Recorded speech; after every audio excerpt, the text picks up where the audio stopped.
So, do you see what happens? Do you see what happens when you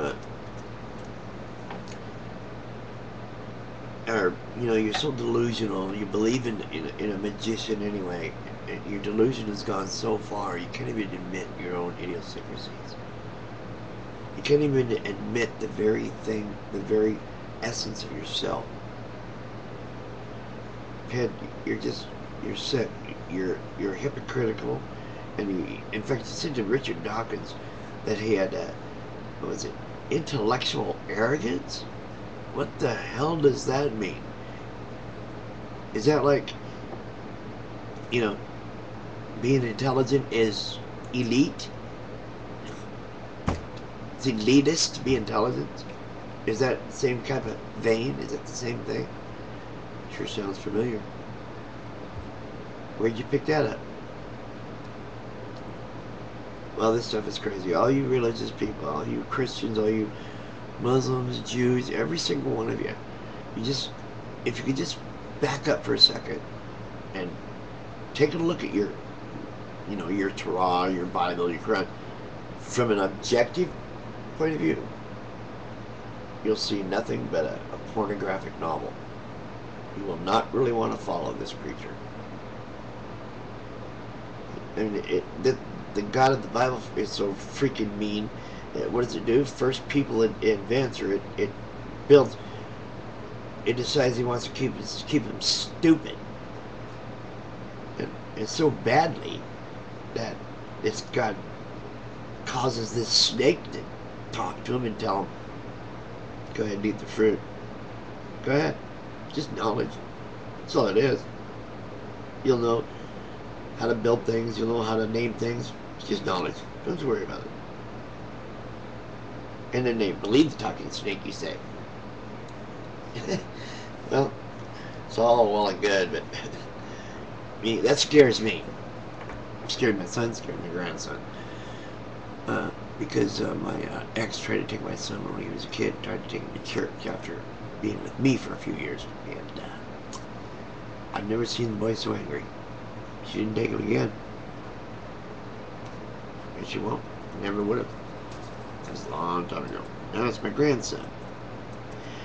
My son's fine with it. There's no way the little boy's going to grow up a free thinker. But his mom did the same thing, tried to take him to church. He's so precocious that he got up on the sermon thing, the stage, without volition, without asking, got up there and gave his own little sermon. He actually gave a lecture about the ignorance and superstition of creationism and such.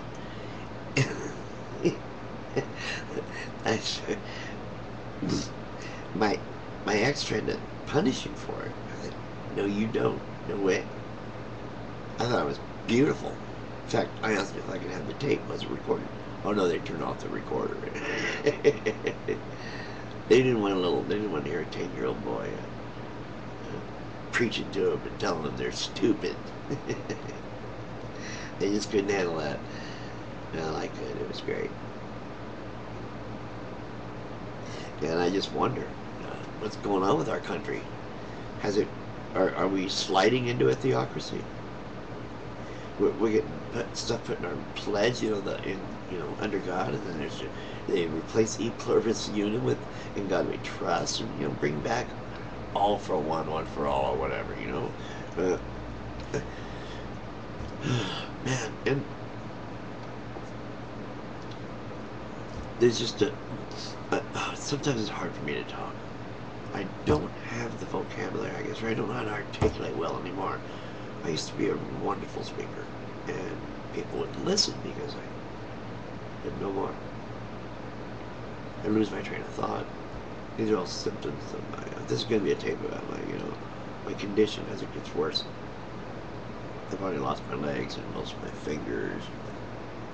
And I try to make a tape about a serious subject. I want you to know what my take is on it. I mean, I have a real opinion about religion and how it's been nothing but an indoctrination. It's all just a bunch of, make-believe, superstitious men thousands of years ago that just didn't know any better. and they see something happen on the earth with whatever, or maybe even a UFO, and the only way they know how to explain it is through personification. So it turns into a big story, a big myth about a legend, about a monster, about the men from the stars. That's a big dude here, big myth here. They talk about the gods from the stars, everything's from the stars, you know. That's why they think heaven is up. I'm telling you, I think it's just visits by extraterrestrials that were, of course, you know, witnessed by some pretty superstitious men. You gotta admit they were very superstitious. Therefore, you can't trust what they say. Right? I mean, come on. How could you? So, they write books. Instead, they try to convince you that, you know, 2,000 years ago they were right. That there's this guy that came out that he's going to live forever and he's supposed to be the son of God. Yeah. Yeah, he does. Part of his miracles are doing things like turning water into wine. The people who wrote the Bible, of course, didn't know that alcohol is a very bad alcohol. It's bad for you. It's poison. And it creates alcoholics. And they saw them. They just didn't know what caused it. So naturally, they assumed this Jesus would do that for them. Whereas if there really was Jesus, was the Son of the God, it never would have done that. Right? It was supposed to be a loving God. This Jesus wouldn't just give wine to people. He'd say, well, you don't need wine to celebrate. What are you talking about? Have some grape juice. That's good for you. Come on. You know he would. He's supposed to be omnipotent, right? Just like his dad. They're one and the same, blah, blah, blah, right? But people don't think that way. They don't think, they're not thinking in a modern way, in a modern context, a contemporary way. They don't have the same notions we had, the same culture.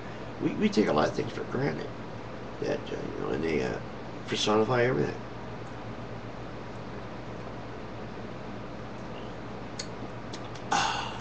So when you read a book like the Bible, you really have to take it with a grain of salt. Maybe 10% of it is historically correct. That would only be like place names, wars that took place.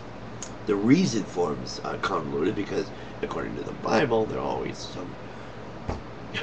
God gave them the reason somehow, right? Like Joshua and his murdering ways. Yeah, the promised land. They didn't wander the desert for 40 years, by the way. They lived in one place in the desert for 40 years.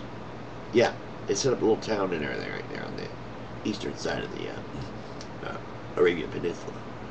And, like, then they went into Canaan and so forth and killed just about every living thing. Because God said they could. They don't remember that part. They don't ever follow those kinds of parts. But that's what it's all about. And if you take your children to a church and allow a preacher to say this kind of crap to them, it could cause irreparable trauma. So to be safe and not abuse your child, you might want to think twice about taking them to church. Okay? We'll see y'all later. I'm going to go. I got to get to bed. It's kind of late. I just wanted to say a couple things like that. Probably doesn't make sense. So what? Okay, anyway. Good night, all you free thinkers.